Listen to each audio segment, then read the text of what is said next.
Bonjour et bienvenue dans ce tout nouvel épisode du podcast Biomécanique qui vous aide à améliorer vos entraînements sportifs, à comprendre vos douleurs, diminuer vos blessures et vous permet de découvrir les secrets des sportifs, des athlètes et des spécialistes de leur domaine. On y parle entraînement, performance, blessures, nutrition et tout ce qui touche de près ou de loin à la santé. À chaque fois des invités exceptionnels. Je m'appelle Jérôme Cazerolle, je suis ostéopathe à Montréal, au Canada évidemment. Aujourd'hui un épisode un petit peu spécial où je reçois sur le podcast Corentin Peigne, qui ne travaille pas dans le milieu du sport, il n'est ni coach, ni entraîneur, ni préparateur physique. Il ne travaille pas non plus dans le milieu médical ou paramédical. En fait, son métier, actuellement, il n'a pas réellement d'importance. En revanche, son parcours, il est plutôt intéressant et même très inspirant, et surtout pour ceux qui ont encore du mal à prendre leur corps et leur santé en main. Corentin, je l'ai rencontré à Montréal il y a 3 ans, il est arrivé au Québec avec un PVT, exactement comme moi, et on va dire que c'est au détour d'un Miracle Morning que j'ai fait sa connaissance. Avant de venir au Canada, il a traversé des périodes qui étaient plutôt difficiles dans sa vie. Il est passé par de l'obésité, par de la dépression, du mal-être. Et moi, je l'ai connu à un moment de son existence où il a pris réellement sa vie en main. Il s'est mis à la pratique du sport, il s'est inscrit dans une salle de musculation, il s'est intéressé de beaucoup plus près à sa santé et de tous les outils qui existaient pour vraiment se sentir mieux, autant physiquement que psychologiquement et même spirituellement. Il est reparti ensuite en France il y a environ 1 an. On reste en contact depuis régulièrement via les réseaux et il y a quelques semaines, il vient en vacances à Montréal. On se revoit autour d'un café, on discute et moi je me rends compte qu'il a particulièrement progressé. Il a fait un véritable bond dans sa vie, que ce soit sur sa santé, sa vision du sport et toute sa conscience du corps. Je lui propose de passer dans le podcast pour partager son histoire très personnelle. Il accepte et c'est ce que vous allez entendre dans les prochaines minutes. Alors au cours du podcast, on a discuté de pas mal de sujets, notamment tous les obstacles auxquels il a dû faire face en tant que débutant lorsqu'il a commencé la pratique du sport dans une salle de musculation. Comment il a fait pour gérer la surabondance d'informations, notamment sur le web, lorsqu'il voulait se renseigner sur des exercices ou des programmes. On a parlé également de l'histoire de sa dépression, comment il en est venu à faire presque une grosse bêtise. Tous les signes physiques et psychologiques qu'il ressentait à ce moment-là. Est-ce que la pratique du sport à ce moment-là aurait été bénéfique pour lui ou tout simplement n'était pas du tout envisageable? Corentin va partager à tous ceux qui veulent en finir actuellement et qui ont des idées noires comme lui en a eu à l'époque, ses meilleurs conseils et une vraie réflexion par rapport à cet état pour essayer de s'en sortir le plus rapidement possible. On va voir comment trouver son activité sportive. Est-ce qu'il faut persister pendant plusieurs semaines, même lorsqu'on ne prend pas de plaisir sur cette activité? Ou au contraire, il faut privilégier des choses qui nous provoquent instantanément du plaisir à faire. En quoi le sport et la santé sont liés radicalement et puis ont complètement transformé sa vie, ce qui l'a mené aujourd'hui à en être là, avec moi en tout cas, dans cet épisode. Si vous êtes intéressé par ce que je raconte et par le podcast Biomécanique, je vous encourage à aller voir le premier lien qui est en description dans les notes de l'épisode. Il s'agit de la lettre Biomécanique. Ce sont un petit peu mes emails privés. Vous vous inscrivez et à chaque fois qu'un nouvel épisode sort, je vous envoie directement un email pour vous en informer, mais également j'écris un petit peu des choses, on va dire privées, que je ne dirais pas nécessairement sur le podcast ou sur une plateforme publique. N'hésitez pas à aller voir, l'inscription est gratuite. Sur ce, je vous laisse écouter ma conversation avec Corentin Peigne et quant à nous, on se retrouve comme d'habitude à la fin de l'épisode. Alors, toi, tu as un parcours un petit peu différent par rapport à mes invités. En tout cas, mes anciens invités du podcast, la majorité, ils ont tous plus ou moins une expérience professionnelle. Enfin, ils ont une activité professionnelle par rapport au sport, à la santé, ce qui n'est pas exactement ton cas. Et pour mettre un peu les auditeurs dans le contexte, j'aurais déjà expliqué évidemment dans l'introduction du podcast qui tu étais et ce que tu as fait. Mais est-ce que tu pourrais, toi, comme tu n'es pas un professionnel là-dedans, on va dire, quelle est la première fois où tu es rentré dans une salle de sport, dans un gym, une salle de musculation, ta toute première séance? Comment ça s'est passé pour toi? C'était quoi tes repères? Alors déjà bonjour Jérôme, merci de m'inviter sur ce podcast. En fait, j'en avais pas réellement. J'ai vraiment été au feeling. J'avais regardé un peu 2-3 vidéos sur YouTube et en voyant ce que les gens faisaient autour de moi, j'essayais de reproduire ça. Et toi, tu as commencé, tu te sentais comment? Quel était ton état mental lors de cette première séance? C'était un essai? C'était un renouveau? T'avais déjà des objectifs définis? Ouais, j'avais vraiment déjà des objectifs définis. Des objectifs. c'était pas vraiment des objectifs comme on l'entend, quantifiables, analysables dans le temps. C'était plus genre un challenge. Je m'étais plus vraiment donné un challenge. J'étais jamais allé dans une salle de muscu et ouais, comme tu l'as dit. Mais ouais, ça a été le jour où je me suis inscrit, je savais que de toute façon j'allais y passer toute mon année et puis encore aujourd'hui dedans. Justement, c'est intéressant parce qu'il y a vraiment cette idée du débutant. On y reviendra évidemment, mais si tu peux nous donner, il y a combien de temps à peu près cette première séance était il y a combien de temps? C'était exactement en décembre 2017.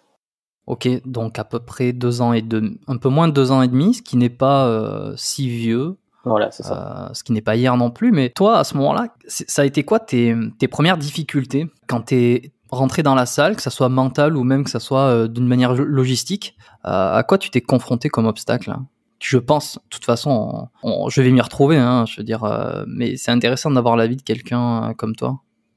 Alors, les premiers obstacles ont été déjà comment muscler et quoi muscler et par où commencer. Ça a été vraiment les 3 premières questions qui ont été un obstacle. Et après, comme tu l'as dit aussi, c'est vraiment le mental. Après, j'étais déterminé à aller à la salle. Donc au début, c'était 6 à 7, enfin j'y allais quasi tous les jours. Après, j'ai compris que y aller tous les jours, c'était pas vraiment bon pour le corps. Donc j'ai réduit à 4 séances par semaine. Et après, bah, c'est devenu une habitude en fait. J'ai vraiment créé une routine autour de ça, où j'allais soit le matin, soit le midi, soit le soir. Très rarement le soir, parce que c'était vraiment pas une période que j'aimais. Mais après, c'est à peu près tout niveau logistique ou même mental. Je m'y suis vraiment pris. J'étais tellement déterminé que de toute façon, il y avait rien qui pouvait m'arrêter. Quand tu as commencé, est-ce que tu avais déjà recherché des informations sur, par exemple, comment faire les mouvements, comment utiliser telle machine? Tu as demandé directement à un entraîneur là-bas ou tu es arrivé complètement vierge d'informations? Tu as un petit peu tâtonné les différents appareils? Alors ouais, j'avais quand même regardé deux trois, comme je t'ai dit, deux trois tutos, deux trois blogs sur la musculation. Après, j'y avais pas vraiment porté d'attention, en fait, je voulais vraiment essayer. Je suis un peu comme ça, moi, je teste beaucoup de choses, je fais des erreurs et c'est en apprenant de mes erreurs, en fait, qu'après je commence à savoir quoi faire, comment le faire.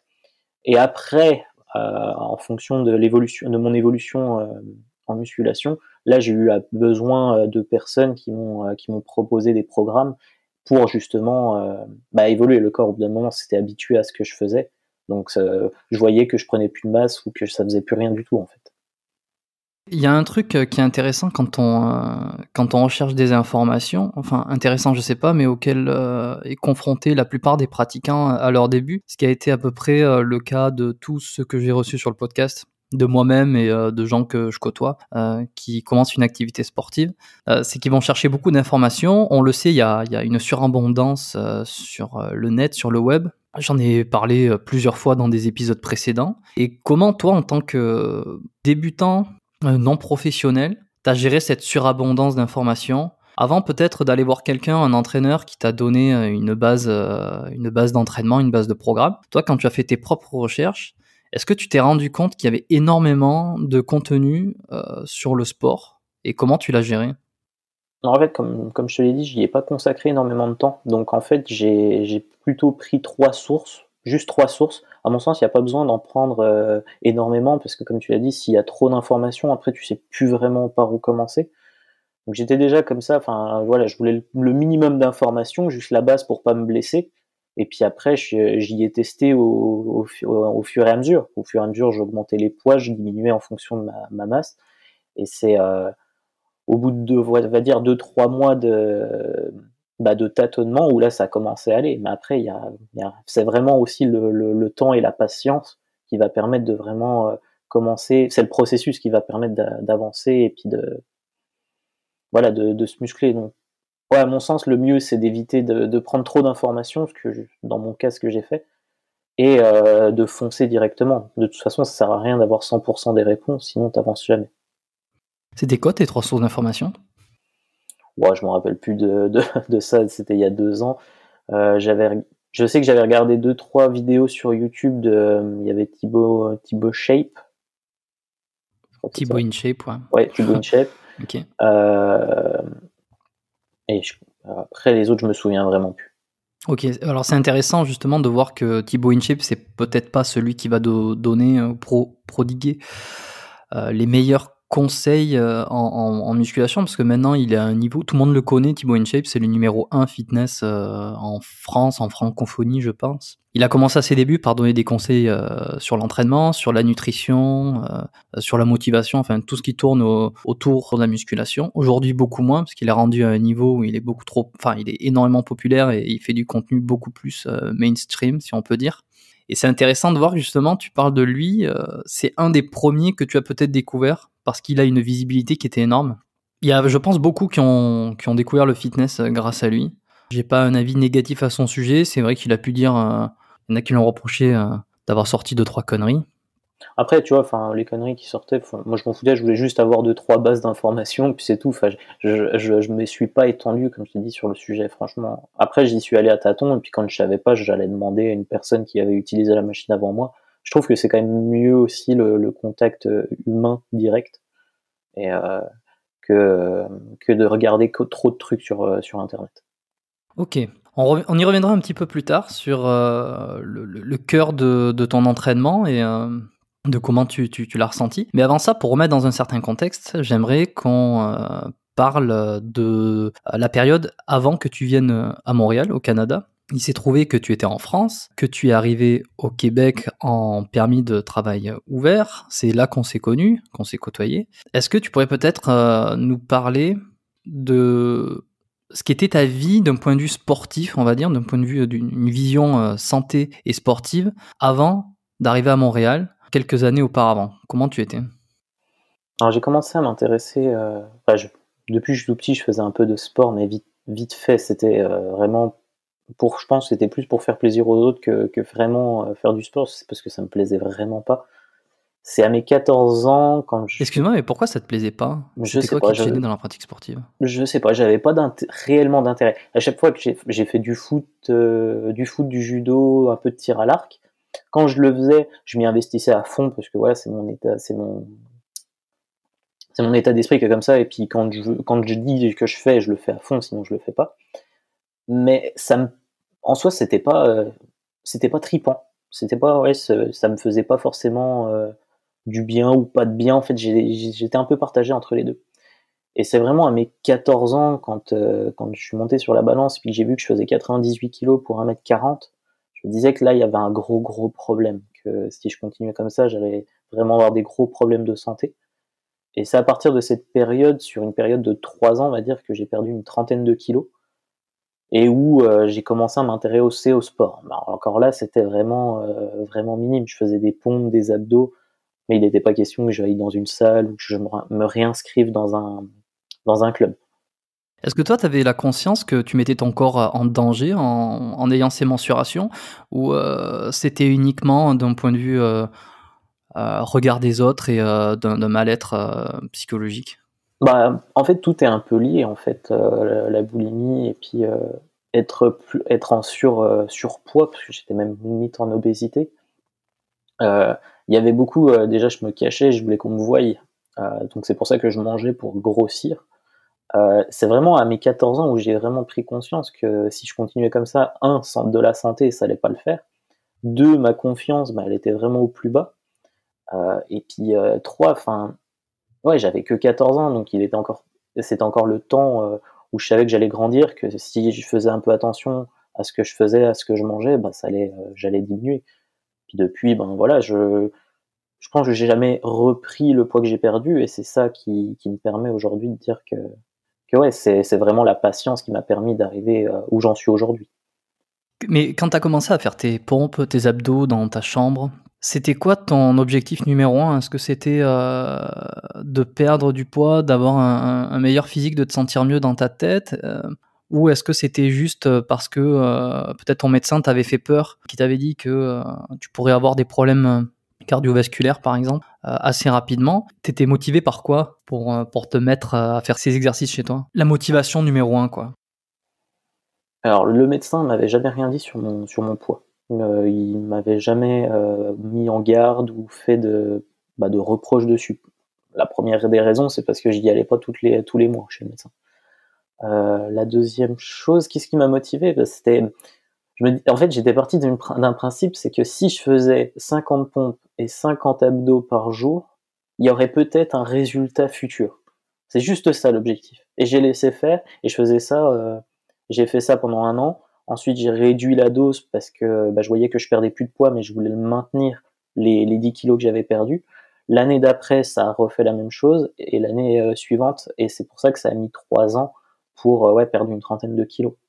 T'as modifié ton alimentation avec ça ou c'était juste ces exercices-là qui t'ont fait perdre Ah non, alors j'étais parti aussi d'un autre constat, c'est que je me suis dit que à chaque fois que je faisais un régime, à chaque fois ça marchait pas parce que j'étais pas convaincu. Donc je me suis dit: «Si je mangeais tout le temps exactement la même chose que ce que je mange, mais en réduisant progressivement les quantités, qu'est-ce qui se passerait?» Donc j'ai essayé ça pendant 2-3 mois, et au final, il est vrai que au bout du troisième mois, je mangeais beaucoup moins qu'au début. Je mangeais tout le temps la même chose, mais beaucoup moins. Et c'est vraiment quand c'est en 2016 où j'ai pris conscience que que je pourrais plus manger de viande, j'arrivais plus à manger de la viande. Et c'est à ce moment-là où j'ai commencé à vraiment aimer les légumes. Après, des légumes, j'en mange depuis que je suis tout petit, mais c'était principalement des féculents avec de la viande. OK. Et alors qu'est-ce qui t'a poussé à, entreprendre, la demande d'un permis, d'un visa pour venir à Montréal? Pour changer de vie, pour déménager?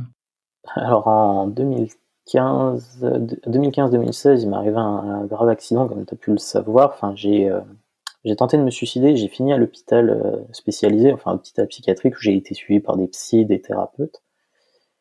Et il y a eu un gros changement dans ma vie à partir de ce moment-là, qui m'a fait que oui, la vie, elle pouvait être courte et se terminer comme ça d'un claquement de doigts.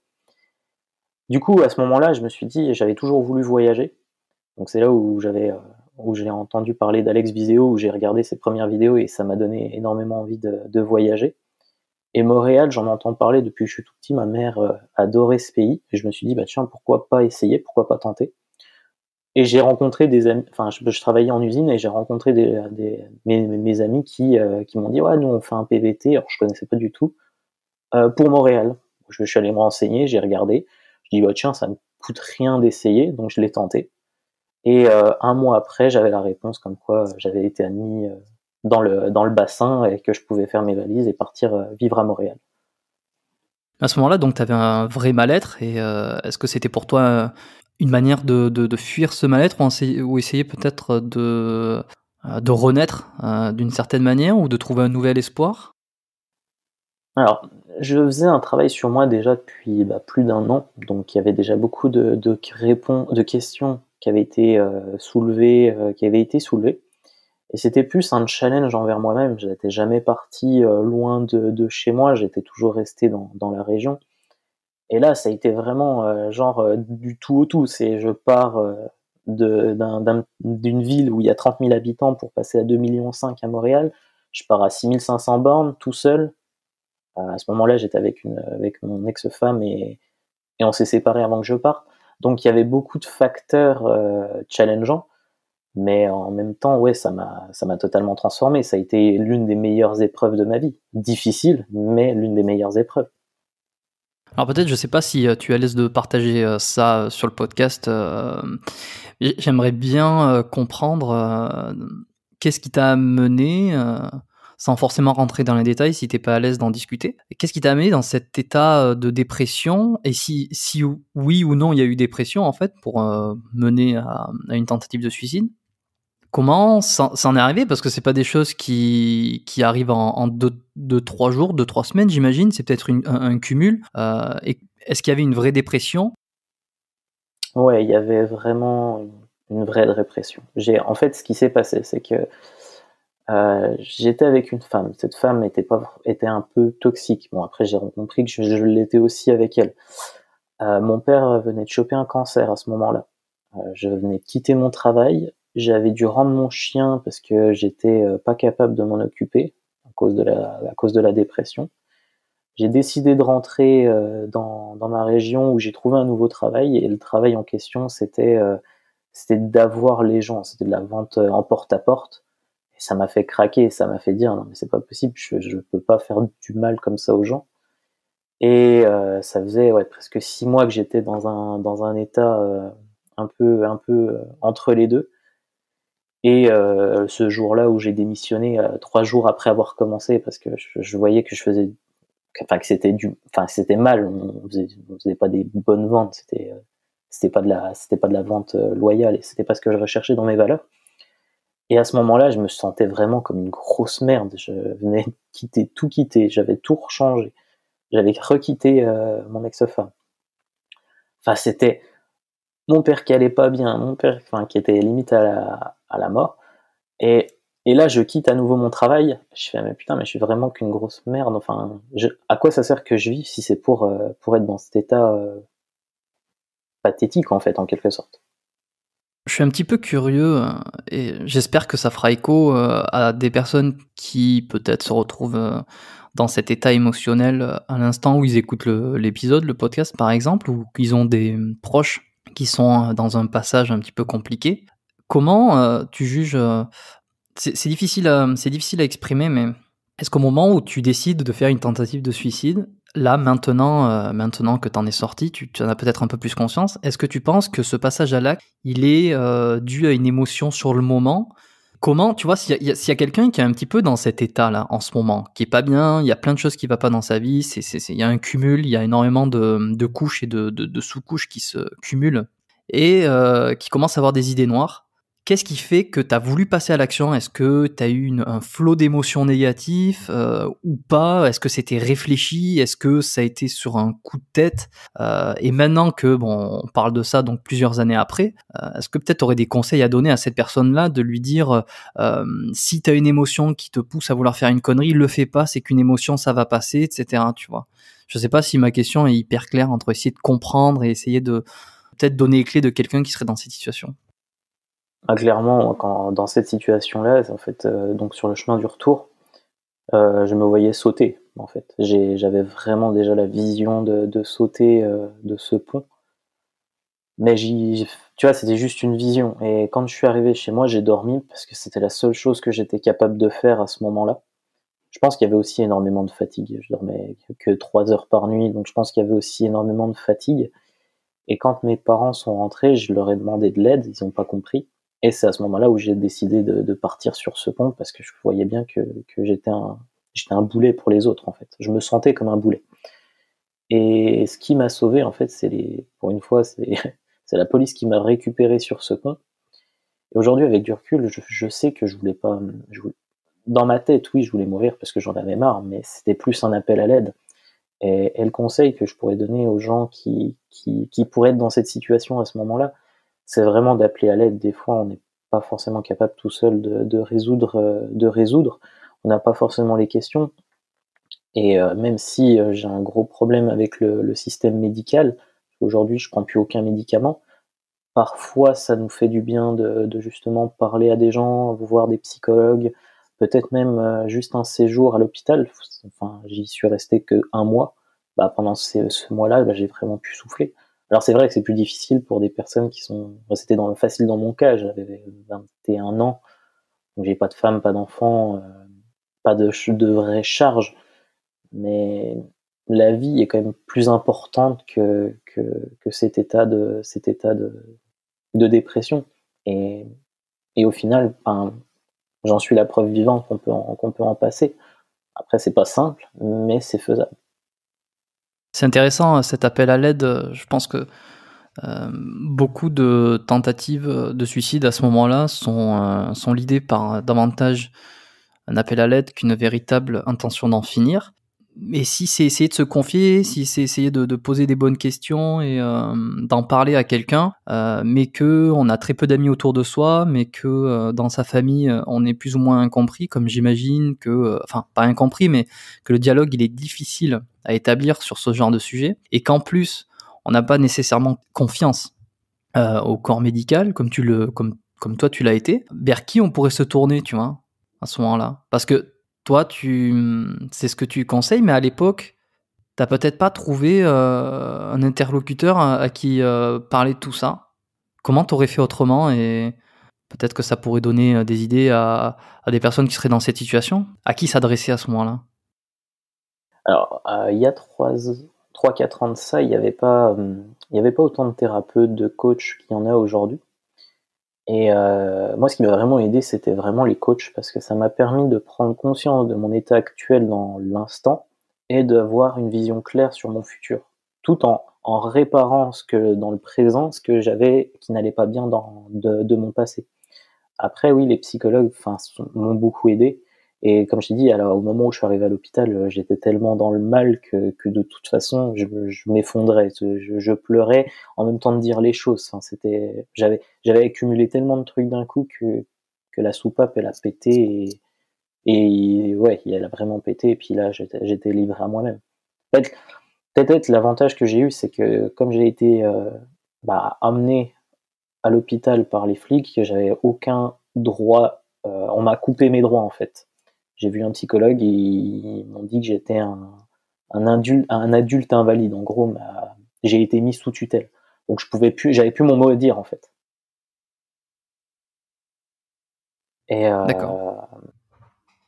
si quelqu'un est vraiment dans cette situation aussi aujourd'hui, ouais, il y a tellement il y a tellement de moyens grâce à Internet, grâce même notre médecin traitant. Des fois, notre médecin traitant peut nous prescrire ou nous envoyer vers des gens où ça reste totalement anonyme.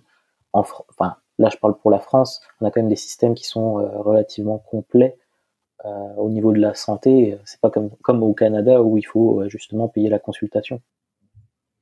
Bon, petite question bête peut-être, mais pendant toute cette période de dépression, avant que tu décides d'aller sur le pont pour en finir, est-ce que tu pratiquais toujours une activité sportive?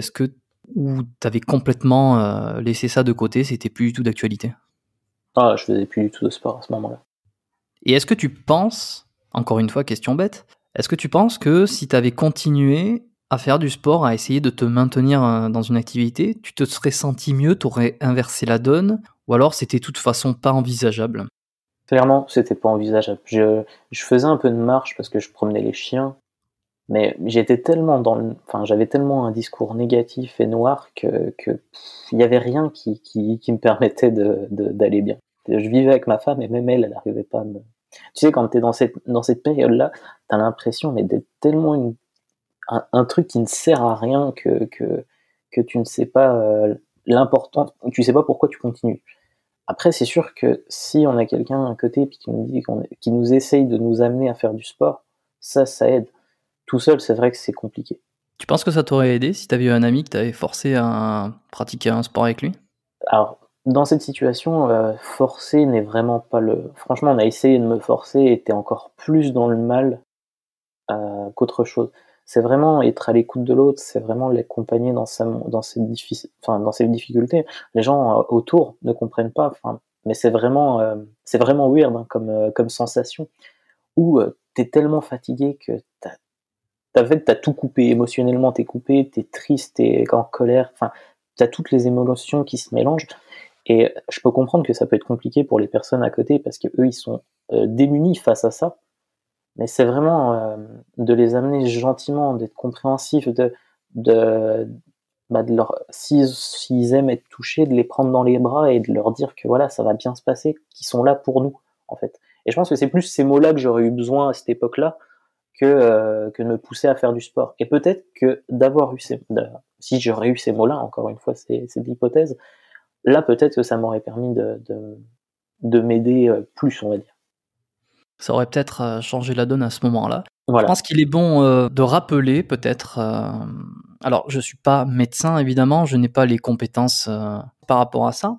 Mais ce que je peux dire concernant la dépression, par exemple, c'est que c'est une maladie qui peut être donc diagnostiquée, qui peut être donnée. C'est vraiment une maladie puisqu'il s'agit en fait du taux de sérotonine, qui est un neurotransmetteur dans le cerveau, qui est plus bas que la normale, disons. Donc notamment certains médicaments antidépresseurs qui vont faire en sorte de réélever les niveaux de sérotonine dans le cerveau pour compenser donc cette perte, enfin surtout la plupart du temps c'est des inhibiteurs de recapteurs de sérotonine, c'est-à-dire que ça va enlever on va dire certains récepteurs qui vont retirer la sérotonine, c'est-à-dire qu'elle va rester, lorsqu'elle est produite par le cerveau, elle va rester plus longtemps on va dire dans les neurones. Donc c'est pour dire, tu vas me corriger ou alors apporter plus d'informations par rapport à ça. C'est pour dire que cette sensation de dépression vraiment diagnostiquée, la vraie dépression, c'est une maladie, quoi. C'est pas imaginaire, je me sens pas bien, j'ai le bad ou quoi que ce soit. C'est quelque chose qui va être permanent, dû à un taux de neurotransmetteurs plus bas dans le cerveau. Est-ce que tu confirmes peut-être? On n'est pas des spécialistes. Moi, je rappelle que je suis ostéopathe. Je suis pas médecin ni neurologue, ce qui n'est pas ton cas non plus. Mais bon, tu parles peut-être en connaissance de cause aussi. Si tu peux nous apporter quelques informations, si tu en as. Alors oui, je suis tout à fait d'accord avec toi, et c'est pour ça aussi qu'il est compliqué, il est difficile dans cet état d'aller faire du sport, parce que ton énergie, elle est vraiment au plus bas. Et alors comme tu l'as dit, ouais, je suis pas spécialiste. Les seules choses que j'ai lues là-dedans, c'est que pour éviter que le cerveau surchauffe, il y a un émetteur, enfin une espèce d'inhibiteur derrière, au niveau de la nuque, et que ça se met à se bloquer. Et en fait, ça bloque toute émotion. Voilà, la seule chose que je peux rajouter vis-à-vis du scientifiquement de ce que j'ai pu en lire. Et c'est vrai que les antidépresseurs permettent de rééquilibrer ça. Bon, j'invite chaque auditeur plus ou moins intéressé, curieux par rapport à ce phénomène, à aller faire leur propre recherche, que ce soit sur Google, en prenant bien sûr des pincettes sur les choses qu'ils lisent, ou tout simplement en allant lire des livres par rapport à ça. Si également vous êtes dans une phase où vous vous sentez pas très bien, c'est vrai que le conseil basique qui est de se mettre au sport et ça ira mieux, en fait c'est beaucoup plus compliqué que ça, comme ton expérience le relate, c'est que il y a un niveau de fatigue, il y a un niveau d'insécurité, de malaise qui fait que se bouger et prendre la décision de se mettre en activité est quasiment impossible. Donc c'est pas en disant fais ça et ça ira mieux, c'est parce que faire ça n'est actuellement pas possible, quoi. Ouais, c'est exactement Si ça. j'ai bien compris jusque-là. Ouais, c'est ça. Et par rapport à ce niveau de fatigue, de mal-être, est-ce qu'il y a d'autres signes, toi, que tu as ressentis, et peut-être que tu as retrouvé chez d'autres personnes qui avaient eu ces dépressions? Des signes vraiment physiques, comment ça pourrait se ressentir? Ah, déjà, t'es complètement mou. Enfin, déjà, pouvoir se tirer de la chambre sur le canapé, du canapé à la chambre, c'est vrai que c'est vraiment déjà compliqué. T'as un faciès, pardon, totalement fermé, totalement négatif. T'as la flemme vraiment de tout. Euh, Même juste l'idée de sortir dehors, ça ne devient pas l'idée. Et c'est pour ça que c'est vraiment dangereux, je recommence, c'est dangereux cette maladie, parce qu'il y a quand même de plus en plus de gens qui vivent seuls, et donc qui se retrouvent confrontés à ça tout seuls. Donc, et moi, quand j'y étais en plein dedans, j'étais totalement dans le déni. Pour moi, c'était non, j'étais juste fatigué, je voulais pas admettre que j'étais malade, entre guillemets.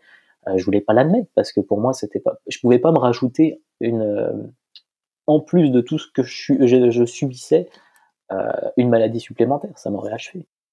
Finalement, tu t'en sors, tu passes par un séjour à l'hôpital, les choses reviennent un petit peu à la normale, si on peut dire que c'est la normalité. Tu décides de faire une demande pour le visa à Montréal, enfin pour un PVT au Canada, que tu obtiens. Tu arrives à Montréal et là, c'est une nouvelle vie qui commence. Déjà, quand tu arrives sur le sol québécois ici, comment tu te sens mentalement? Est-ce que tu sens que tu as déjà bien récupéré? Tu es à peu près j'aime bien parler en termes de pourcentage, même si c'est pas forcément approprié tout le temps, mais à combien de pourcentage de bonheur ou en tout cas de bien-être tu se sens lorsque tu mets les pieds pour la première fois à Montréal? Alors, je suis vraiment partagé entre ces deux émotions. Il y a la première émotion qui est la peur, parce que je quitte tout, et la deuxième qui est la surexcitation, parce que je me retrouve dans un pays qui est immense, magnifique, où la vibe est super bien. Ouais, ça a été un moment extrêmement challengeant. Les 3 premiers jours, elles ont été excellents, j'avais l'impression d'être en vacances. Après, le bout du troisième jour, où là, tu as tout qui redescend, et puis que bah, il faut commencer à te dire ben, qu'est-ce que je fais maintenant. Et c'est cette question, le qu'est-ce que je fais maintenant, qui a été vraiment un tournant dans ma vie. Enfin, surtout en arrivant, c'est parce qu'il faut tout reconstruire. Quand tu pars seul, tu l'as vécu. Voilà, faut trouver du monde, faut oser, faut sortir de sa zone de confort. Donc, en fait, en arrivant à Montréal, je pensais que à l'époque j'avais tout compris, j'avais fait du coaching, j'avais été formé en coaching, je faisais du coaching intuitif, donc j'étais calé. Et plus j'avançais dans mon évolution, et en fait, plus je me rendais compte que non, en fait, j'étais qu'au début, j'avais genre mis 0,00001% dans la connaissance que j'avais apprise. Et tout au long de mon séjour à Montréal, bah, ça a été vraiment très challengeant.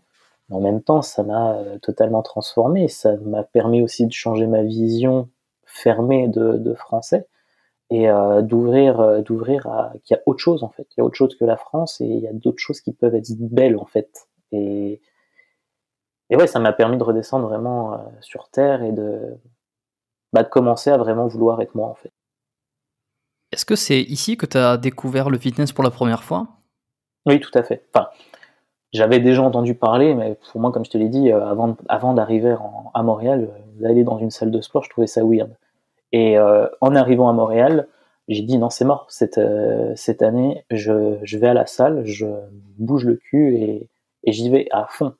Donc oui, ça a été difficile parce que j'étais tout seul et j'ai commencé à rencontrer des gens au bout de 2-3 mois quand j'ai commencé à te rencontrer, on a commencé à plus parler de sport.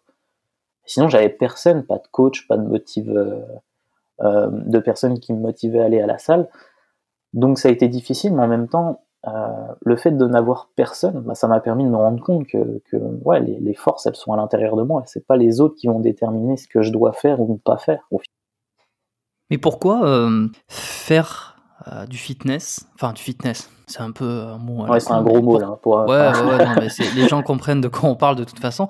Pourquoi s'inscrire dans une salle de sport ou en tout cas tenter de faire de la musculation comme activité sportive là, quand tu essayes de te remettre de bonnes habitudes, essayer d'avoir une bonne routine? Pourquoi aller dans une salle de sport et pas faire un autre sport? Pourquoi pas du tennis? Pourquoi pas du rugby, du hockey? Je dis n'importe quoi, mais pourquoi c'est celui-là que t'as choisi en fait? Parce qu'en fait, je venais d'arriver à Montréal et je suis arrivé en novembre. Fin octobre, ouais, le 1er novembre, je suis arrivé à Montréal. Donc je me suis dit J'anticipe ce que tu vas dire, je me doute. je me suis dit comme il allait faire moins 40, que le tennis, le rugby et puis que le foot, ça allait être un peu compliqué de faire ça à l'extérieur. Je me suis dit tiens, pourquoi pas la salle de sport? Là, je pourrais courir, je pourrais faire du vélo et je pourrais muscler avec des machines. Je me suis dit tiens, ça pourrait. J'ai jamais fait ça de tous les sports que j'aurais voulu essayer. Pourquoi pas essayer la musculation? Et c'est pour ça que je suis rentré pour la première fois dans une salle de sport. C'est donc surtout un concours de circonstances, parce que tu serais arrivé en juin ou en juillet, c'est pas dit que tu aurais commencé à te muscler, ou tu penses quand même que t'en serais venu là, de toute Ah oui, manière? oui, si, dans tous les cas, j'en serais revenu à la salle de sport, mais j'aurais peut-être fait d'autres Ok. sports en même temps. Je sais pas quoi. Après, l'avantage de Montréal, c'est que c'est tellement grand que tu marches déjà beaucoup et j'adorais marcher, donc je marchais et en plus j'allais à la salle. Donc j'avais une double activité en quelque sorte.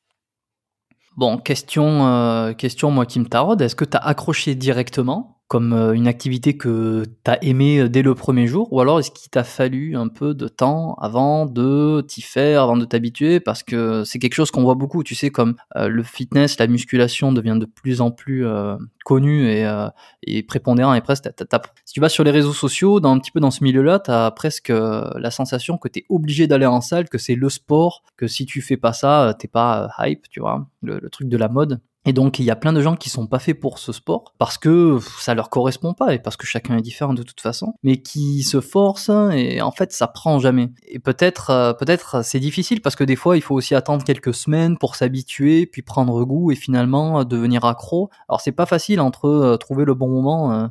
Est-ce que je dois attendre un petit peu pour aimer, pour m'y habituer, ou alors est-ce que dès le début, tu peux considérer que c'est pas fait pour toi? Ça, c'est une question qui est, je pense, difficile à répondre. Je vais pas nécessairement te la poser, mais juste toi, pour ton ressenti, est-ce que tu as accroché direct, par exemple, si on parle uniquement de ton expérience?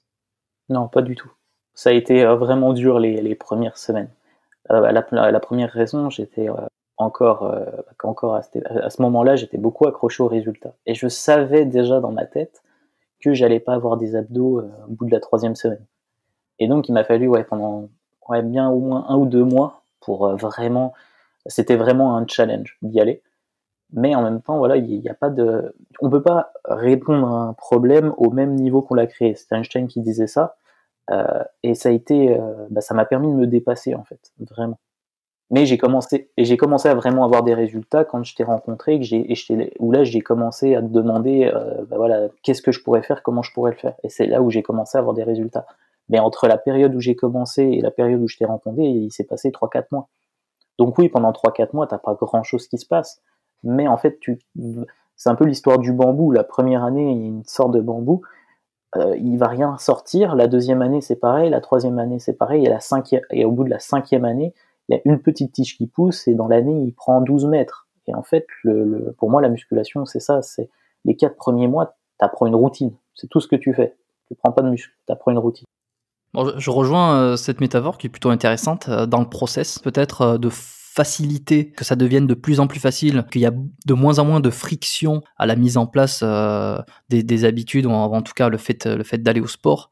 Comme ce bambou là, au début c'est très difficile de mettre en place l'habitude, le quotidien, et puis ça devient de plus en plus facile, et puis passer plusieurs mois, passer plusieurs années, ça devient presque une facilité, c'est de pas y aller qui devient difficile. Je mettrais juste un petit bémol pour pas que, parce que je suis entièrement d'accord, mais pour peut-être pas qu'il y ait de confusion en termes de progrès, de performance et peut-être de progrès musculaire et de résultats. On va avoir peut-être les phénomènes inverses, c'est-à-dire que tu as plus de chances, enfin en tout cas les progrès sont beaucoup plus rapides au début, dans les premières années, qu'à la fin. Je veux dire, c'est quelque chose qui est connu, même dans n'importe quel sport, la marge de progression. En une année, tu vas prendre, je sais pas moi, tu vas prendre entre 5 et 10 kilos de muscle, admettons, ça dépend des gens, alors qu'à partir de la 4e, 5e année, tu vas jamais prendre autant, tu vas prendre quelques centaines de grammes au mieux si tu t'entraînes bien. C'est juste la petite note que je voulais rajouter. Mais pour revenir sur ce phénomène, toi, où pendant les 3 premiers mois, t'avais du mal, c'est quoi qui te gênait? Qu'est-ce qui ne te plaisait pas exactement sur le moment? Est-ce que c'était difficile de faire le mouvement? Est-ce que est-ce que tu voyais ça comme une espèce de, il y avait une douleur? C'était quoi concrètement ce que tu n'aimais pas en fait quand tu t'entraînais? En fait, je pense que c'était beaucoup mon ego qui prenait le dessus, parce que c'était quelque chose que je faisais pas, tu vois, d'avoir une routine physique. Surtout que mon programme au tout début, il était, enfin, dire simple, mais je faisais 15 minutes de tapis, 15 minutes de vélo, et après j'allais m'entraîner. Donc, enfin, j'allais m'entraîner. J'allais soit faire le haut du corps, soit le bas du corps. Et c'était comme ça au début. Enfin, je sais pas pourquoi j'ai commencé comme ça. Et, euh, et c'est comme ça que ça commençait à me plaire au bout de 2-3 mois. Mais après, ouais, c'était quand même relativement challengeant. Alors oui, je pense que j'ai quand même pris du muscle. Mais après, comme tu disais, au bout de 5 ans, le but c'est plus d'y maintenir que de continuer à grossir, enfin à gonfler en muscle. Puis moi, mon but c'était pas de faire c'était pas de ressembler à Schwarzy. C'était vraiment voilà, de me sentir mieux dans mon corps, avoir une meilleure estime de moi-même, et puis voilà, et de préserver ma santé. Et hormis peut-être les changements physiques que tu as pu apercevoir sur cette première année là de pratique, mentalement, qu'est-ce que ça t'a apporté? Juste si on enlève complètement le côté performance et amélioration physique et visuelle et esthétique. Déjà, déjà j'étais à Montréal, donc forcément déjà j'étais dans un bien-être bien, on va dire qu'on peut pas rêver mieux. Deuxièmement, ouais, j'étais beaucoup moins stressé, ça m'a permis de réduire énormément mon stress. Euh, Ça m'a permis de réduire ma consommation de cigarettes aussi, parce qu'à l'époque je fumais. Euh, et, euh, et ouais, enfin, j'ai jamais été aussi bien en faisant du sport, paradoxalement, que de ne pas en faire. Est-ce que tu as peut-être des exemples, par exemple, la conséquence que ça a pu avoir sur ton travail, ton sommeil? Je sais pas si c'est des choses que tu as remarquées en termes de bénéfices. Bah, au travail, j'avais plus de problème de dos.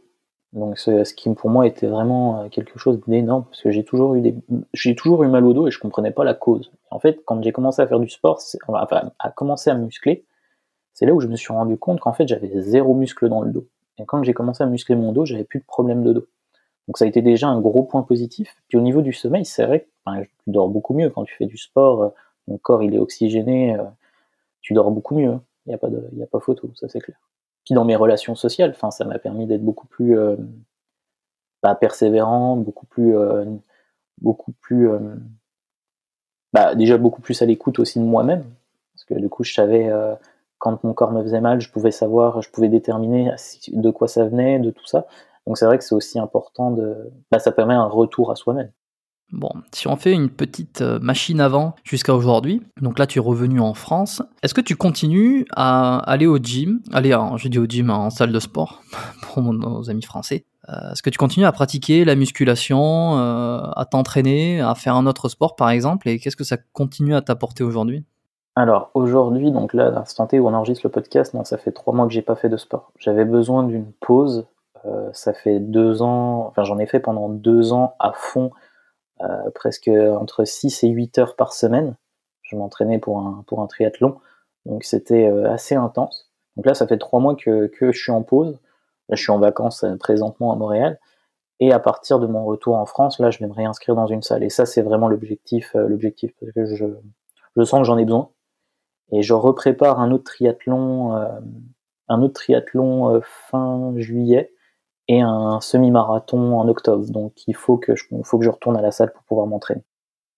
Ok, mais est-ce que tu vas adapter justement cet entraînement, j'imagine, à la salle de sport par rapport au triathlon, ou est-ce que tu as peut-être pas peur que en faisant, je sais pas quel va être ton programme, hein, mais en faisant de la musculation, ça risque d'empiéter peut-être ta préparation pour le triathlon parce que c'est pas les mêmes mouvements, c'est pas les mêmes filières énergétiques. Comment tu as une idée de comment tu veux préparer ça? Alors, j'y vais, en fait, je vais retourner à la salle surtout pour faire du cardio, beaucoup de cardio. Ok. Mon objectif, enfin, quand tu fais un triathlon ou un semi-marathon, l'important c'est ton cardio. Et après, toujours continuer la base, donc c'est-à-dire faire remuscler le haut et puis remuscler le bas, parce que en 3 mois tu perds énormément. Il faut longtemps pour pouvoir se sculpter, mais il faut pas longtemps pour perdre tout ce que tu as fait. Ah Donc non, c'est mais ça vrai c'est que sûr. si j'ai un conseil à donner, en fait, c'est vraiment, il faut vraiment pas arrêter. Il faut vraiment pas lâcher. Si ton corps, tu le sens et puis tu as besoin d'une semaine de repos, c'est correct, mais il faut vraiment y retourner après. Parce que Ouais, là, c'est pour vrai. moi, mon gros problème, c'est que c'est pour moi hyper dur d'y retourner.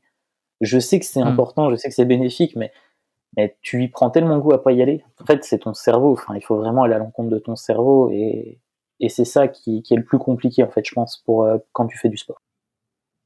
Ça, nul doute que tous les sportifs qui vont en salle ou qui font n'importe quelle activité, je sais pas si c'est spécifique à la musculation ou à l'entraînement en salle de sport, mais effectivement, on est tous d'accord, on l'a expérimenté, il suffit de s'arrêter quelques jours. Plus longtemps tu t'arrêtes, plus c'est difficile de reprendre.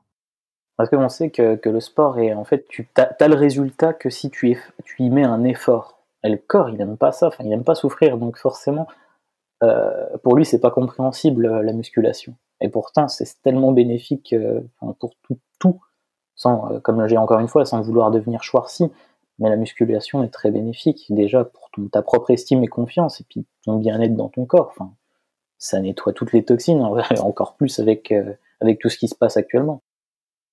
Comment a été ta progression depuis la première fois que tu as mis les pieds dans la salle de sport à Montréal, donc si on pense à aujourd'hui, où c'est que tu penses avoir le plus progressé? C'était alors si je me rappelle bien, tous les 4 mois, enfin, non, tous les 3 mois, ce que je faisais, je voyais bien que ça ne faisait plus rien. C'était devenu obsolète, le corps s'y était habitué. Et donc, c'était tout le temps dans ces 2 semaines suivantes où je changeais mon programme, où là, je voyais qu'il y avait une nouvelle progression. Parce que le corps, du coup, je musclais d'autres muscles. Et du coup, ces muscles qui n'avaient pas été travaillés au début, ça permettait de justement les renforcer. Et donc, ça permettait de me prendre de la masse. Et donc, c'était comme ça tous les 3 mois, en fait. Au bout de 3 mois, j'arrivais plus à faire le programme que je m'étais fixé. Donc, je le changeais. Et je pense que c'est ça aussi qui m'a fait maintenir. C'était de voir justement que tous 90 jours, ça devient une habitude, une routine, et que si tu continues dans cette routine, au final, tu progresses plus parce que c'est facile, ça devient facile.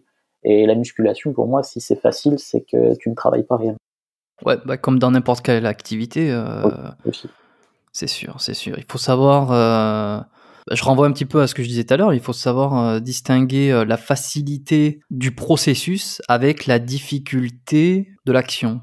Je ne sais pas si c'est hyper clair, mais il faut arriver au fait que ça devient facile d'aller en salle de sport, Mais que mais l'exercice reste toujours un ouais, poids mm, à travailler. Non, mais c'est tout à fait normal. Enfin, je pense que. c'est ça, ouais. Et pas, Après, et c'est pas difficile. l'inverse, si c'est possible. Voilà. Pas que ça soit difficile d'y aller, et puis une fois qu'on est là-bas, prendre des haltères de 2 kilos, faire 2-3 mouvements et puis s'en Et aller. je pense que c'est ça en fait qui fait beaucoup arrêter les gens, c'est parce que quand ça commence à devenir facile, t'as plus d'intérêt en fait. Tu te dis mais merde, en fait je viens là juste par habitude en fait. Et du coup, comme on n'aime pas, on est des êtres d'habitude, mais on n'aime pas la routine. Donc c'est un peu paradoxal parce que enfin c'est un peu la même chose. Et je pense que ouais, les nouvelles personnes qui se retrouvent à aller en salle de sport, le mieux c'est que tous les 3 mois ils changent de programme, sans forcément pousser trop loin la réflexion sur le programme, mais juste changer les exercices, les faire dans un ordre différent, ça, ça, ça chamboule totalement le cerveau et pour lui, il continue du coup à travailler. Je conseillerais effectivement de se fixer peut-être des objectifs régulièrement. Je suis pas un gros partisan de changer de programme tous les 3 mois. Je pense qu'il est tout de même. Bah après ça c'est chacun Voilà, c'est ce qui était voit un bon petit pour peu. moi, Ouais, ouais. moi je vois les choses vis-à-vis de mon parcours. Non mais de toute façon chacun va tester, va faire sa propre idée. Si on peut rester un peu large, sans rentrer trop dans les détails d'un programme ou d'un entraînement, se fixer des objectifs, avoir toujours une espèce de challenge, que ça soit à chaque séance ou que ça soit par mois ou tous les 3 mois, c'est peut-être une excellente façon de se maintenir dans son activité, d'y trouver toujours une raison, une motivation aussi. Parce que comme tu l'as dit, c'est vrai que se déplacer régulièrement, peut-être 4 fois par semaine dans une salle de sport ou à son activité, peu importe ce qu'on fait, si c'est toujours faire la même chose, que ça ne devienne plus trop motivant, challengeant, à un moment donné on perd l'envie d'y aller, alors que se déplacer, aller au sport en sachant exactement ce qu'on doit faire, pourquoi on le fait, et qu'il y a il y a un vrai challenge de se dire je dois faire ça aujourd'hui, je dois y arriver, c'est un petit peu plus dur, et puis on y arrive, et puis après il y a la boucle sans fin où à chaque fois qu'on y va, on sait qu'on va peut-être dépasser un objectif, et c'est un petit peu la carotte permanente en fait. Je sais pas si tu es d'accord avec cette idée-là. Ouais, je suis tout à fait d'accord, et ce que je peux aussi recommander, c'est qu'à tous les mois, se prendre, soit demander à quelqu'un, soit se prendre en photo. Au moins ça permet de voir, d'avoir un visuel sur l'évolution, et c'est ça en fait qui m'a motivé aussi au début, c'est vraiment cette évolution-là. Alors moi je le faisais pas tous les mois parce que j'étais un peu feignant, puis j'avais peur du miroir, j'aimais pas me regarder dedans. Heu, Petit à petit, j'ai commencé à m'y faire. Donc paradoxalement, en allant à la salle, étant donné qu'il y a souvent quand même des miroirs dans une salle. Donc c'est vrai que c'est ce qui m'a aidé aussi à apprécier de me regarder. Non, mais ça, c'est une bonne idée de se prendre en photo, surtout au début où effectivement il y a beaucoup de friction à y aller, que c'est difficile. Ça peut être une façon de se rendre compte des résultats, et des fois c'est comme un mini starter de pousser de motivation et de se dire tout ce que j'ai fait ça a servi, et on enclenche sur vraiment le trigger positif en fait du sport. Mmh. Et ouais, ça peut être un bon starter pour commencer à aimer et à apprécier l'activité peut-être. C'est ce qui est recommandé beaucoup, de se prendre en photo de toute façon pour voir les évolutions. Est-ce que toi, tu as déjà eu des blessures, par exemple? Que ça Ouais, soit... Ouais? ça m'arrive. Pas des Lesquelles? blessures graves parce que comme je t'ai dit, j'ai une très bonne compréhension de mon corps. Mais ouais, je me suis déjà bloqué le dos, 2-3 fois, et ça fait très, très mal. Après l'avantage qu'on avait à Montréal dans la salle où j'étais, c'est qu'il y avait, des machines de massage. Donc à chaque fois que je me bloquais le dos, j'avais la possibilité de me faire masser avec mon abonnement pour pouvoir, enlever ces blocages. Ce qui te relâchait un petit peu sur le moment, à la limite, ça donnait un petit effet antalgique. Ah non, non, ça me débloquait vraiment le dos. Je OK. Par mon parcours en fait de formation, comme j'ai beaucoup suivi de coaching, de thérapeute et tout ça, ça m'a permis vraiment de comprendre que le corps pouvait se débloquer tout seul, on peut vraiment le soigner tout seul, et la machine m'aidait vraiment donc à débloquer le muscle en fonction de ma respiration. OK, parce que c'était sur quel type d'exercice que tu te faisais mal? La plupart du temps, c'était quand je faisais le dos, quand je commençais à aller sur les squats. Comme j'avais aucun muscle, tu sais je sais plus le nom de les soulevés de terre, pardon. Ouais, ça doit être ça, je crois. Ouais, Quand tu d'accord. soulèves la barre et puis que Tu devais peut-être avoir un petit peu de faiblesse sur les muscles de gainage, on va dire, la ceinture abdominale, notamment les ouais, érecteurs du il y avait rachis, il y avait le sûrement carré ça, des ouais. lombes pour ceux qui sont adeptes de l'anatomie, qui peut-être étaient un peu faibles et se contracturaient un peu trop fort sur des exercices de base comme ça qui demandent beaucoup de gainage, et peut-être que justement après les exercices, t'avais des douleurs un peu de contracture, et le fait d'avoir ces sièges massants, te les relâcher te faisait du bien. Ouais, ça doit être ça. Après, du coup, comme je te disais, le lendemain ou le surlendemain, j'avais pas de problème, j'avais pas de courbatures. Les toutes premières séances, ouais, j'avais énormément de courbatures. Après, ça devient gérable. C'est intéressant parce que tu parlais justement du corps, le fait de s'auto-soigner. C'est quelque chose qu'on retrouve beaucoup dans les thérapies, j'ai envie de dire, comme l'ostéopathie, comme même la physio, la kiné. Il y a quand même même d'autres pratiques que je connais moins bien, évidemment, d'autres thérapies, où le corps, en fait, va être capable de s'auto-soigner. Ce que le thérapeute va apporter, c'est une amélioration peut-être de l'équilibre, ou améliorer la capacité du corps à pouvoir s'auto-guérir. Bon, dans un des principes de l'ostéopathie. J'aurai le temps d'y revenir dans de futurs épisodes avec des ostéopathes pour qu'on en parle un petit peu plus précisément. Toi, ça t'a amené, ou en tout cas tu l'étais déjà, à t'intéresser à la santé du corps, aux thérapies. Je sais que tu étais beaucoup intéressé par tout ce qui était énergie. Est-ce que tu pourrais nous en parler un petit peu? Oui, bien sûr. Alors oui, j'ai toujours été fasciné par le corps humain et encore plus après la musculation, parce que du coup, il y avait plein de parties de moi que je découvrais et surtout dans l'énergie. Alors dans l'énergie, il faut bien s'entendre que le corps humain, avant d'être de la matière, de la peau, c'est de l'énergie. Après voilà, on peut, y croire ou ne pas y croire, mais le corps humain à l'état physique, c'est exactement pareil que l'eau à l'état solide. Voilà comment je vois les choses. Et pour moi, on est tous connectés. La Terre émet de l'énergie, le Soleil c'est de l'énergie, enfin tout est énergie. Donc par conséquent, si tout est énergie, les douleurs peuvent être transformées en énergie, donc en bien-être. Et quand j'ai commencé à étudier le Reiki, à étudier, même en t'écoutant toi sur l'ostéopathie où des fois je te posais des questions, tout se revient pour dire que en fait, nous, thérapeutes, on ne soigne pas le corps. En fait, on va, hein, comme tu l'as dit, on va rééduquer le corps à se soigner tout seul. Et on a tous cette capacité en nous. Après, c'est à nous de le développer comme le muscle du sport. Est-ce que ça, aujourd'hui, cette conscience, ça te sert dans tes activités sportives, par exemple, peut-être pour de la performance ou de la meilleure récupération?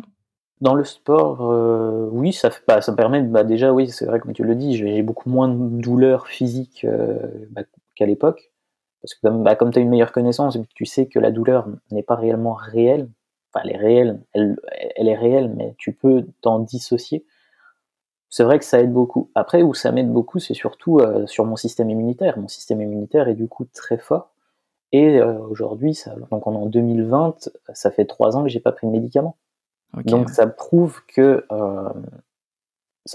justement le corps peut vraiment s'auto-guérir et que je ne suis pas contre la médication, hein. J'en ai eu besoin à certains moments. Je recommande la médication, mais pour par exemple une grippe, la médication elle n'est pas forcément obligatoire. Et si justement on aurait poussé le corps un peu comme les légumes, des fois à l'époque les légumes ils poussaient sans forcément d'engrais et ils chopaient des maladies, mais la variété de l'année suivante était beaucoup plus forte, beaucoup plus résistante à la maladie. Et donc c'est ce que j'ai essayé de comprendre, ce phénomène-là de la nature et de l'intégrer dans mon corps. Et depuis que je l'intègre, c'est vrai que je suis plus malade, je ne connais plus en fait. Est-ce que tu continues, que tu continues ou que tu vois des thérapeutes pour prendre soin de ta santé? Est-ce que tu vois des naturaux, peut-être de l'ostéo? Tu m'as dit que tu prends pas de médicaments, mais est-ce que quand même des fois tu fais des analyses sanguines, tu vas voir ton médecin? C'est quoi ton parcours un peu santé, des actions de tous les jours? Comme je fais de la compétition, je suis obligé d'aller voir mon médecin. Donc oui, dans quand même tous les 6 mois, je vais quand même faire une prise de sang. En plus, je suis donneur de sang, donc pour moi, pour l'action que je donne, il faut quand même que mon sang soit de bonne qualité. Après, en soi, les résultats sont toujours très positifs. Comme je te dis, je mange pas de viande, je fume pas, je bois très peu d'alcool et je fais du sport. Donc tous les facteurs pour être en bonne santé. Et en fait, la santé, c'est quand même primordial sur tout ce qu'on a à faire. Si on n'est pas en bonne santé, il est quand même difficile de se mettre en action. Donc c'est primordial d'en prendre soin en fait. Après, qui je vois plus des coachs, enfin je vois un coach mental et une conseillère en finance. Thérapeute, j'en vois très peu, ou si j'en ai vraiment besoin. Après, là, avec la nouvelle activité que je voudrais lancer en massage tantrique, forcément je travaille avec des gens dans l'énergétique. Ok, ça sera peut-être l'occasion d'en parler dans un futur épisode. Avec grand plaisir. Est-ce que tu pourrais nous dire déjà 2 mots pour susciter une petite curiosité de cette nouvelle activité que tu as envie de lancer? C'est du massage où on va utiliser l'énergie sacrée pour pouvoir permuter le corps de la personne, lui nettoyer en fait des blessures qu'il a pu avoir dans son passé. D'accord. Donc encore une fois, hein, on n'est pas des psychologues, des médecins, hein. On fait juste des massages, mais on touche des points énergétiques sensibles qui permettent justement de faire réveiller des consciences. Pour finir, j'aime bien te poser 3 petites questions de fin. La première question, quel est le meilleur conseil que tu donnerais à quelqu'un qui aurait envie de commencer le sport? Peut-être commencer à pratiquer? Peu importe Qui la serait... qualité. Ouais, vas-y. En fait, qu'il essaye, tout simplement. S'il a une idée, qu'il essaye. Il teste pendant un mois, il verra au bout d'un mois. Déjà, si au bout de 3 semaines, il a déjà plus envie d'y aller, c'est que c'est pas fait pour lui. Mais après, le mieux, c'est quand même vraiment de pousser la chose au maximum. Un mois, c'est quand même compliqué de... Mais au bout de 21 jours, tu sais si à peu près ça te plaît ou si ça te plaît pas. Comment il pourrait garder la motivation pendant 20 jours? De lire Miracle Morning de Hal Herold, qui permet vraiment de comprendre qu'il a une technique, une méthode qui permet de se dépasser et de demander à quelqu'un de l'accompagner. Ça peut aider. Ouais, créer une habitude. Voilà, créer une habitude. Après, si une partie de tes auditeurs sont des solitaires ou qu'ils n'ont pas forcément besoin de quelqu'un, c'est vraiment se mettre une routine. C'est-à-dire, si je décide d'aller au sport et si je décide qu'il faut que ça soit tous les jours à 9h, ben, il faut vraiment y aller tous les jours à 9h. Pas dire aujourd'hui j'y vais à 9, demain j'y vais à 10. C'est vraiment garder cette routine si tu veux la garder dans le temps. Ouais, ça c'est intéressant, ouais. D'avoir toujours la même heure à laquelle aller au sport et ne pas déroger à la règle. Deuxième question, est-ce que tu as eu un modèle ou un mentor et qu'il est encore aujourd'hui? Ça peut être un sportif ou pas, évidemment. Ouais, c'est Jérôme Cazerolle, mon mentor. Non, s'il te plaît. Je m'y attendais pas, ça. Non, on va... Tu vas me dire la petite blague de fin, tu vois, dans tes auditeurs, ils ont écouté pendant une heure, blague de fin. Ouais, voilà, ils sont récompensés. En mentor, j'aurais plus... c'est pas vraiment des mentors dans le sport, moi je suis plus dans l'entrepreneuriat, donc des gens comme Elon Musk ou David Laroche me motivent, on va dire, c'est vraiment eux mes mentors. Et après, le dernier mentor, c'est tous les gens les derniers mentors, parce que c'est au pluriel, c'est vraiment toutes les personnes que je rencontre. Toutes les personnes que je rencontre ont quelque chose à m'apprendre, en fait. Et dans tous les domaines confondus. Donc, ouais, c'est ça, en fait, c'est peut-être pas trop écouter avec les oreilles, mais c'est plus écouter avec le cœur ce que les gens ils ont à nous dire. Ils ont sûrement des beaux messages à nous faire passer. Que ça soit beau ou pas forcément ce qu'on a envie d'entendre, mais parfois ça fait du bien. Super. Et enfin, la dernière question, est-ce qu'il y a un livre qui t'a marqué particulièrement, que tu aimerais recommander aujourd'hui sur le podcast? Ouais, c'est Conversation avec Dieu de Donald Neale Walsch. C'est, je pense, que le livre qui m'a le plus flyé. Mais en soi, ça donne une compréhension de quasi tout et qui est hyper importante. Donc c'est un peu déjà le nom, ça fait un peu bizarre, mais c'est un auteur qui a écrit 4 tomes aujourd'hui sur la conversation avec Dieu. Mais c'est vraiment un livre très enrichissant au niveau personnel et ouverture d'esprit à fond. Et ce livre, il date de 1999, si je dis pas de bêtises. Donc c'est un vieux livre et il est encore best-seller aujourd'hui. Je l'ai pas lu, mais on va peut-être rassurer tout le monde, ça parle pas de religion, hein. Non, ça parle pas de religion. En fait, c'est un auteur qui aurait eu la capacité de se connecter avec son moi supérieur, et donc tout ce qu'il écrit dans le livre viendrait d'une entité supérieure à la Terre. Et comme c'est écrit, c'est vraiment un discours, un dialogue entre deux personnes. Très bien, je me noterai ça dans ma liste de lecture, ce qui me semble pas l'avoir écrit.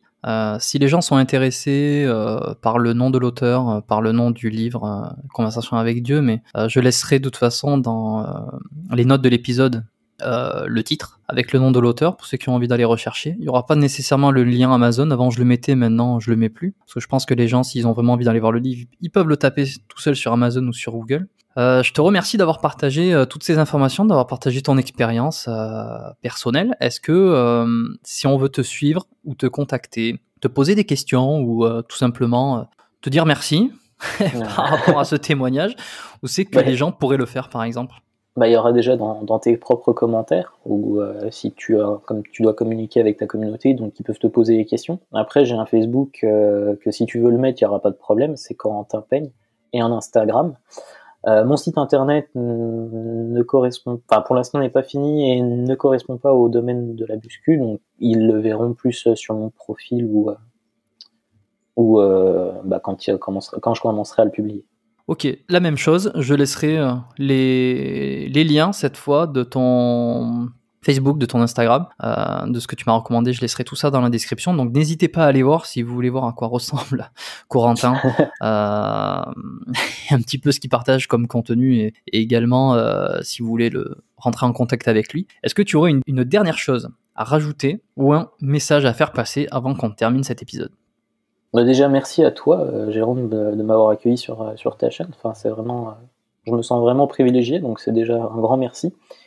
Puis, la dernière chose qu'on pourrait dire à tes auditeurs, c'est déjà d'avoir eu le courage d'écouter pendant plus d'1 heure. C'est déjà félicitations, c'est que tu as un bon mindset et ouais, fonce, vas-y, n'aie pas peur n'aie pas peur. Aie des peurs, mais dépasse-les. Et je pense que c'est la meilleure des choses, même si on le fait pas toujours, hein, moi le premier.